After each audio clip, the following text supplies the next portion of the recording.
하이닉스가 질서 있는 캐펙스 증가를 한다고 하면 그만큼 남는 재원을 어디 이것저것 투자를 하면서 중장기로 공급을 늘릴 수 있는 공급 과잉에 대한 우려를 불식시키는 그런 거보단 이런 대규모로 벌고 있는 현금을 주주와 쉐어하겠다라는 거를 중장기로 못을 받고 그거에 대해서 시장과 투명하게 소통하고 시장에서 그거에 대해서 충분한 이해가 있다고 하면 그게 중장기로 하이닉스 반등에 아주 큰 트리거가 될 것 같습니다.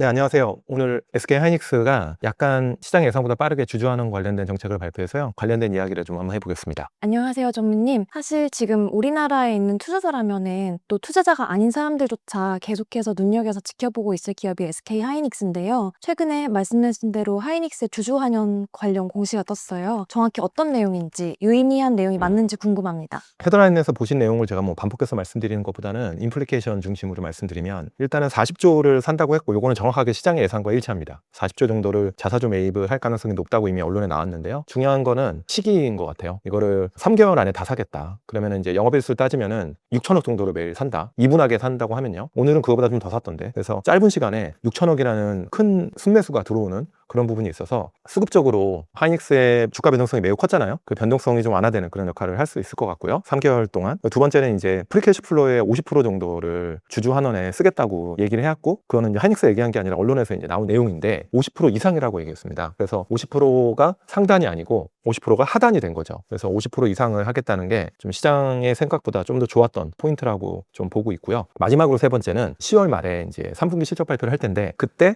중장기 주주 환원에 대해서 뭐 배당이든 특별 배당이든 관련된 이야기에 대해서 시장과 소통하고 중장기 배당 정책을 마련하겠다라고 그 10월 달까지 또 추가적인 기대감을 줬습니다. 그래서 이런 부분들이 주주 환원에 대한 내용 자체는 그냥 인라인 같지만 주가가 10% 이상 올랐던 주요한 세 가지 이유로 봅니다. 그럼 일정 규모로 순매수가 들어오는 게 확정된 상태인데요. 추가적으로 좀 주의할 부분이 있으면 어떤 게 있을까요? 주의라고 하기는 좀 그런 상황이지만 일단은 시장에서 기대했던 주주 환원책이 나와서 다행스러운 거는 세론이 안 나왔다는 거예요. 그래서 주가 자체가 투자 시장에서 이 정도면 많이 좀 조정을 받은 상태에서 주주 환원이 나오면서 하방에 대한 지지력을 조금 강화시켰다라는 게 좋은 취지고요. 근데 중요한 거는 이 주주 환원이 단순히 주주 환원으로 끝나면 안 되고 시장에서 기대하는 거는 하이닉스가 중장기로 다시 추세적인 반등을 하려면 이 주주 환원을 할 만큼 SK 하이닉스가 무분별하게 투자를 늘리지 않는다라는 그런 시그널을 줘야 되고 시장에서 그거를 받아들여야 됩니다. 그러니까 지금 걱정하는 게 공급이 무분별하게 늘까봐 걱정을 많이 하는 거거든요. 근데 하이닉스가 질서 있는 캐펙스 증가를 한다고 하면 그만큼 남는 재원을 어디 이것저것 투자를 하면서 중장기로 공급을 늘릴 수 있는 공급 과잉에 대한 우려를 불식시키는 그런 거보단 이런 대규모로 벌고 있는 현금을 주주와 쉐어하겠다라는 거를 중장기로 못을 받고 그거에 대해서 시장과 투명하게 소통하고 시장에서 그거에 대해서 충분한 이해가 있다고 하면 그게 중장기로 하이닉스 반등에 아주 큰 트리거가 될 것 같습니다. 그러면 사실 이번 7월 시장이 굉장히 아팠는데 그 이전부터 하이닉스를 가지고 계시던 분들도 있을 것이고 지금은 가지고 있지 않지만 계속해서 하이닉스를 지켜보는 분들도 계실 것 같아요. 뭐 짝사랑하나요? 뭘 지켜보나요?